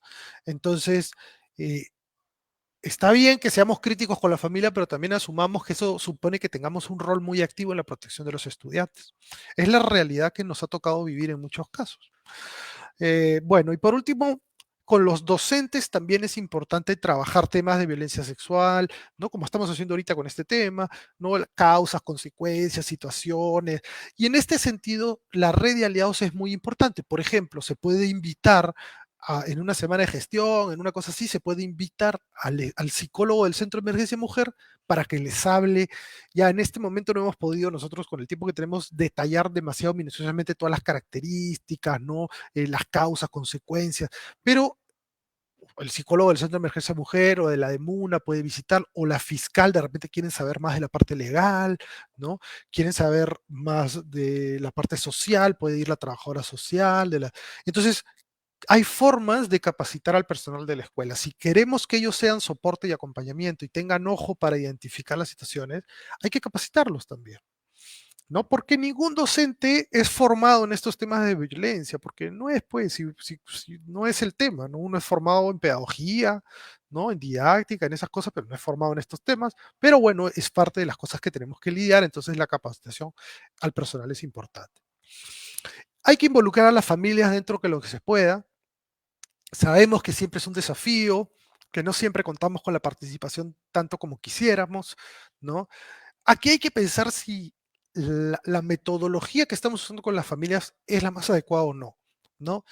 Estamos acostumbrados a hacer la charla, el taller. De repente ya las familias están en otras formas. De repente ahora que hemos estado estos años a distancia, ustedes han visto que tienen mayor respuesta de repente por otros métodos. Vean de qué manera pueden sensibilizar a las familias y también darles a conocer las responsabilidades en su rol protector, ¿no? Sobre todo eso es nuestro rol como escuela para prevenir la violencia con las familias. Eh, Hacerle a las familias conocer cuáles son sus responsabilidades como entidad protectora de los niños. Es alarmante, pero muchas familias desconocen eso, ¿no? Uno a veces como padre tiene un instinto natural a querer proteger a su hijo, pero a veces no, tampoco los padres conocen todos los riesgos, conocen todos los peligros, y entonces por más que quieran proteger a su hijo, no los están protegiendo tan bien. Entonces hay que ayudarlos. Por ejemplo, el tema del internet y esa cosa es un buen ejemplo, ¿no? O sea, la mamá sí cuida al hijo, pero cuando el hijo se sienta frente a la computadora, la mamá no tiene ni idea de qué está haciendo. No porque sea una mamá negligente necesariamente, sino porque de repente no sabe leer muy bien, los aparatos tecnológicos, ¿no? Son cero para ella, entonces no tiene un conocimiento que le permita identificar los peligros, ¿no? Entonces, en eso sí la escuela puede ayudar a nuestras familias, ¿ok? Entonces, ese sería un rol bien importante. Y por último, ya acá ustedes lo conocen, el portal Sí se ve. El portal Sí se ve sirve para poder monitorear los casos, para poder atenderlos, para que las personas que reportan un caso, las familias que reportan un caso, tomen conocimiento de qué acciones se han hecho para atender los casos, ¿no? Entonces es un sistema de transparencia, pero también de protección y defensa para el usuario del sistema educativo. Entonces debemos difundir su uso responsable y que se reporten los casos. Pero además, ustedes saben que hay estas líneas que están en el recuadro plomo. Esta línea Sí se ve y el WhatsApp, que no es solo para denuncias, no son denuncias, son reportes, pero no es solo para reportes. Si ustedes como docentes, como tutoras, como directivos auxiliares, tienen alguna duda, no saben cómo proceder en alguna acción, no saben si denunciar o no, o de repente su director no quiere denunciar, pero ustedes sienten que eso sí se tiene que denunciar, no saben qué hacer, están en un dilema, pueden llamar a esas líneas y pedir ayuda y orientación también como personal de la escuela. No es solamente para reportar un caso, incluso pueden llamar anónimamente. No se recomienda, pero pueden llamar anónimamente si necesitan que se les oriente cómo hacer, ¿no? Porque muchas veces estos casos de violencia nos ponen en disyuntivas, ¿no? Porque son difíciles, son complejos, ¿no? Y mueven muchas cosas. Entonces, no duden en comunicarse estos números si es que necesitan alguna orientación sobre cómo proceder. Gracias, Javier. Gracias, Víctor. Muy amables por compartirnos esta serie de acciones para poder prevenir la violencia sexual y la violencia en general en las instituciones educativas. No, ustedes que nos están viendo, docentes, saben que todo esto está vinculado y alineado con la capacidad A de la competencia 9 de nuestro marco de buen desempeño docente, la cual justamente nos dice que se preserva el bienestar y los derechos de los niños, niñas y adolescentes en los diversos ámbitos demandados por su práctica profesional. Vamos ahora a ingresar a nuestro último bloque, el bloque de preguntas. Nos han llegado varias preguntas Y en relación al tema, vamos a darle paso a Víctor. Hay 3 preguntas para ti, Víctor. Después le voy a hacer las preguntas a Javier. La primera pregunta, Víctor, es de Consuelo Cabrejos y nos dice, pero hoy en día nuestros hijos han cambiado por el interés del celular. ¿Qué recomendaciones puedes brindar a los padres de familia, Víctor, para poder identificar señales de alerta en estos casos? Una segunda pregunta de Noelu Ordmo es, ¿el cutting es una forma de expresar que una estudiante está atravesando una situación de violencia sexual? El cutting es esta práctica de hacerse lesiones, autolesiones, ¿no? Y una tercera pregunta para ti, Víctor, es cómo ayudar a un jovencito que fue violentado hace ya algunos años. Nos hace la pregunta Silvia. Entonces, adelante, por favor, con las 3 respuestas. Ok, gracias Alejandra, gracias a las personas que hoy nos han acompañado definitivamente y nos han podido dejar sus consultas y sus preguntas. En relación a Consuelo, ¿no? Sobre el uso del celular, es importante establecer límites en las familias, ¿no? Y en torno al tema de los límites es importante antes, es decir, estoy hablando de antes de que se presente algún tipo de problema en el uso, ya sea por consumo excesivo, abuso, ¿no? Sobre el uso de las tecnologías. Antes de ello, es importante que como familias, papás, mamás, cuidadores, podamos establecer límites, ¿no? Horarios, usos, ¿no? Formas en que se van a utilizar estos, ¿no? Porque de repente, si hay computadora, no es que lo tiene que llevar a un lugar alejado, ¿no? Entonces, hay toda una serie de límites, acuerdos que se pueden tener en la familia. Si ya se está presentando un conflicto, un problema en el uso del dispositivo, de la red, sí es necesario saber y conversar con el hijo, la hija, cuál es esa razón, o sea, por qué él o ella se siente tan nervioso, tan afectado, de que de repente le controlen algunos parámetros, o qué está sucediendo. Entonces tiene que haber un marco de conversación, un marco de diálogo entre esa familia con su hijo o hija para poder llegar a entender qué está sucediendo. Y luego de ello, restablecer acuerdos, no redefinir acuerdos, porque la importancia de los acuerdos, esos acuerdos que como docentes sabemos muy bien, no solamente es algo que se tiene que practicar en las aulas, sino también tiene que pasar a las familias. Entonces, en ese sentido, tenemos que redefinir los acuerdos.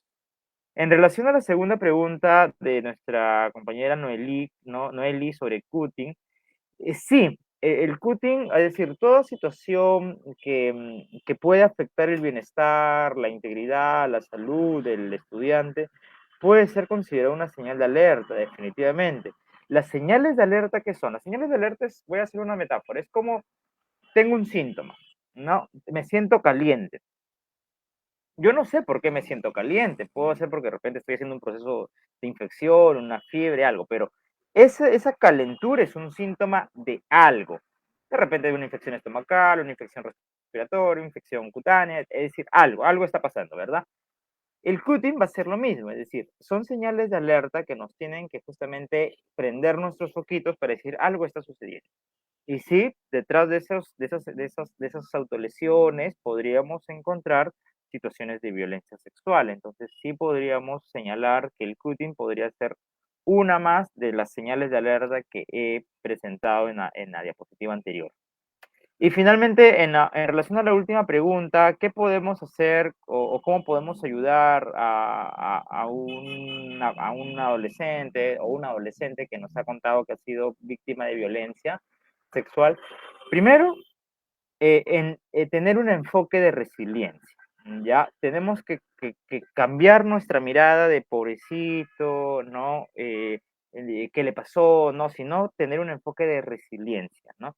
Esta persona, si nos está contando, primero agradecerle obviamente la confianza, mantener la confidencialidad. Ojo, confidencialidad no significa que yo me lo guarde, sino que yo no tengo que ir pues contándole a medio mundo lo que esta persona o este estudiante me ha confesado, entonces eso me ha contado. Tercero, comunicar a las autoridades respectivas, es decir, si yo ya tengo conocimiento de eso, tengo que trasladar esta información a las autoridades respectivas, ¿no? Si me lo ha comentado dentro de un horario de clase, en el marco de la tutoría individual, o a la hora del recreo o fuera del colegio, tengo que hacer conocimiento a las instancias, a las autoridades respectivas de mi institución educativa para que se activen el protocolo. Y como vuelvo a repetir, tener una mirada desde el enfoque de la sobrevivencia. Hay un enfoque bien interesante que es justamente los, el enfoque de sobrevivencia, de los sobrevivientes a la violencia, ¿no? ¿Qué quiere decir esto? Es decir, cambiar la mirada y más bien incorporar un enfoque de resiliencia en donde podemos ver que la persona que ha sido víctima, ¿no? Que ya posiblemente haya sido años atrás, ¿no? O meses atrás, dependiendo de lo que haya pasado, ha tenido recursos, ¿no? Recursos personales, cognitivos, afectivos, para poder continuar su trayectoria de vida, ¿no? Y eso justamente es promover la resiliencia, ¿no? Verlo como una persona con capacidades, con habilidades para afrontar lo que ha sucedido. Eso también implica restaurar derechos, ¿no? Ver qué derechos se han vulnerado, qué impacto ha tenido la violencia en su proyecto de vida, en su bienestar, en su salud y cómo vamos flexibilizando, adecuando, adaptando ciertos servicios, ciertas acciones para que esta persona, adolescente o niño pueda acceder, ¿no? A recuperar, ¿no? Su educación, si es que de repente ha sido afectada, a restaurar su salud, si es que de repente tiene una afección. Entonces, tenemos que mirar eso, desde la restauración de los derechos, desde la resiliencia y agradeciendo a la persona y activando los protocolos respectivos, porque como ya lo señaló Javier, los delitos de violencia sexual no prescriben, entonces necesitamos, aun cuando esto haya pasado hace 1 año, 2 años, 4 años, realizar el proceso de denuncia respectiva para que también haya una reparación, ¿no? Legal, judicial, ¿no? En ese ámbito. ¿Ok? Gracias, Alejandra. Bien, gracias Víctor por responder esas 3 preguntas. Ahora, por favor, Javier, hay una pregunta de Clevington Acuña, nos dice, cuando el agresor es un familiar y la familia alude que la menor tiene tendencia a mentir, ¿qué es lo que ocurre? Una segunda pregunta de Sara Márquez, y en el caso que el coordinador de la institución educativa no logre fomentar este buen clima institucional entre los docentes, ¿cuál es tu consejo al respecto, Javier? Y finalmente, Sara Joaquín Vila nos dice, buenas tardes, ¿es lo mismo en el caso que exista la presunta violencia física? Ya, muchas gracias. A ver, voy a empezar por la última. Si es lo mismo en el caso que ocurra la violencia física. En realidad no. Los protocolos están diferenciados por tipo de violencia y si podemos ponerlos en una escala de gravedad, haciendo ese ejercicio, podríamos poner psicológica, física y sexual, digamos. El física y psicológica, uno puede investigar, preguntar un poco más, entender. Muchas veces cuando es una violencia física con lesiones y todo es un hecho que ocurre en el momento y uno lo identifica, pero digamos que eh, las leyes dan una cierta flexibilidad para poder investigar un poco más al respecto, pero igual, si ustedes revisan el protocolo, son las denuncias que se tienen que hacer y todo son dentro de las 48 horas. En el caso de la violencia sexual, sí es mucho más estricto. Y en ese caso sí son 24 horas y, o sea, la víctima, la niña, el niño puede contarle a su tutora, puede explicarle, la tutora puede conversar con ella y hacerle algunas preguntas porque de repente la niña está llorando, acongojada y no puede hablar bien. O sea, en ese momento de, digamos que uno le da el soporte y uno acoge a la víctima y trata de ayudarla, no es que no le puedo preguntar nada, sí, pero lo que estamos acá tratando de evitar es, o sea, ya cuando tengo el tema claro, ya sé, entiendo lo que ha pasado, no tengo muchos detalles, pero ya sé qué ha ocurrido, es suficiente. No hay necesidad de indagar, no hay necesidad de llamar al profesor, preguntarle, ¿es verdad que ha pasado esto? Eso es en la violencia sexual, eso no se hace. ¿Ok? Entonces uno da el soporte como tutora, de repente se te acerca la chica, te cuenta como tutor, ¿no? Y bueno, de ahí vas con ella o solo a donde el director o la directora y haces la comunicación de lo que ha pasado y ahí ya se activa el protocolo, ¿no? Entonces ya no es necesario investigar más. Eso es lo que he tratado yo de indicarles. No significa que no podemos hablar con la víctima, preguntarle y ese tipo de cosas, pero la idea es, no la voy a llevar donde el director y le voy a decir, cuéntale al director lo que me has contado a mí. ¿Me entienden? Eso ya no es necesario. Ya lo contó. Eso es lo que decimos como revictimización. Porque luego va a venir los papás y entonces el director le va a decir, cuéntale a tus papás lo que nos has contado. Entonces ya van 3 veces. ¿Me entienden? Entonces hay que manejar las cosas con cuidado, ¿no? Buscando siempre proteger a la víctima. Y en los casos de violencia física, no es que se nos dice lo que ha pasado y automáticamente separamos al docente. Puede haber de repente qué ha pasado, vamos a llamar al profesor, etcétera, etcétera. Pero en los casos de violencia sexual sí somos estrictos. Basta con lo que nos diga la víctima, ¿ya? Y con eso tomamos la decisión y activamos el protocolo. ¿Correcto? En el caso de, y ahora voy a responder la primera pregunta, ¿qué pasa? Es una buena pregunta, la violencia familiar. ¿Ok? Hemos estado hablando de la violencia escolar, cuando alguien de la escuela comete la violencia. Pero ¿qué pasa si soy una profesora y la niña me cuenta que algo está pasando en su casa, que a veces es más común, ¿no? Que incluso que la escuela? Para eso ustedes tienen que activar el protocolo 6. Protocolo 6, que es violencia en la familia o por otras personas. Y sí, hay que comunicárselo al director igual, al responsable de convivencia o al director, ¿no? Y él es el que tiene que informar a la fiscalía. Y será la fiscalía la que tome riendas, cartas en el asunto y resuelva la situación como ellos, con los criterios que ellos manejan. Nosotros, como siempre, como escuela, lo que vamos a hacer es darle el soporte, brindarle la protección, el acompañamiento socioafectivo a esa estudiante o a ese estudiante, pero no más. En estos casos no ponemos a disposición de la UGEL a nadie ni nada, porque no es nadie que nos compete, pero lo que sí nos compete es proteger a los niños y a las niñas, incluso de sus propias familias, ¿no? Porque, como les dije ya hace un rato, muchas veces muchos de nuestros estudiantes están siendo victimizados, violentados por sus propias familias. Ojo, y no es solo violencia, también debemos reportar a nuestros directivos y los directivos tienen que reportar a la Fiscalía y al Centro de Emergencia Mujer desprotección, los niños que viven solos, los niños que no están bien alimentados, que no están bien cuidados, faltas injustificadas. Revisen el artículo 18 del Código de los Niños y Adolescentes, artículo 18. Ahí hay un listado, consumo de drogas, de alcohol, de sustancias. Eso hay que comunicarlo también a las autoridades. Entonces, sí nosotros somos eh, un ente protector de los niños y de detección de estas situaciones. Y cuando las detectamos, tenemos que reportarlas, denunciarlas. Y finalmente, con el tema de este coordinador que no aporta. Bueno, es un tema que sale un poco de esta situación. En realidad siempre van a haber dentro de las escuelas, o sea, nunca vamos a encontrar, bueno, supongo que sí, pero digamos que siempre pueden haber elementos que sean más disruptores dentro de una escuela que, bueno, nos retan, es un desafío, o sea, hay que buscar más bien a las personas que están aportando cosas positivas a nuestra comunidad educativa, los líderes positivos que sí suman, ¿no? Y ver de qué manera se puede compensar este liderazgo perjudicial con otras cosas positivas y de repente ir ganando terreno por ese lado. No tengo mucho tiempo para poder explayarme, pero lo que sí les diría es que no podemos achicarnos frente al conflicto. En nuestras escuelas van a aparecer conflictos, van a aparecer dificultades. Nuestra responsabilidad es principalmente con nuestros estudiantes, con nuestras familias, y esos conflictos internos tenemos que encontrar las maneras de resolverlos.